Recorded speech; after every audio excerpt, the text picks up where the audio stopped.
રાજ્યમાં એચએમપીવી વાયરસનો વધુ એક કેસ નોંધાતા હવે તો કુલ કેસનો આંક પહોંચી ગયો છે 5 પર।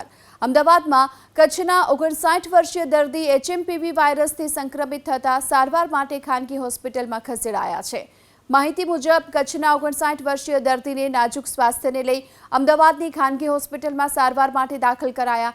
આ દરમિયાન એચએમપી વાયરસનો ટેસ્ટ કરવામાં આવ્યો, જેનો રિપોર્ટ પોઝિટિવ આવ્યો છે અને હવે આ દર્દીના સેમ્પલ બીજી મેડિકલ કોલેજ અને ગાંધીનગરની જીબીઆરસીમાં મોકલી દેવાયા છે। ગુજરાતમાં હાલમાં 2 મહિનાના બાળકથી લઈ 80 વર્ષીય વૃદ્ધ સુધી એચએમપી વાયરસના લક્ષણો જોવા મળી રહ્યા છે અને સમગ્ર દેશની વાત કરીએ તો એચએમપી વાયરસના 15 કેસ નોંધાયા છે, જેમાં સૌથી વધુ ગુજરાતમાં 5, મહારાષ્ટ્રમાં 3, કર્ણાટક, તમિલનાડુમાં 2 કેસ નોંધાયા છે। અસમ, રાજસ્થાન, ઉત્તર પ્રદેશમાં 1 કેસ નોંધાયો છે।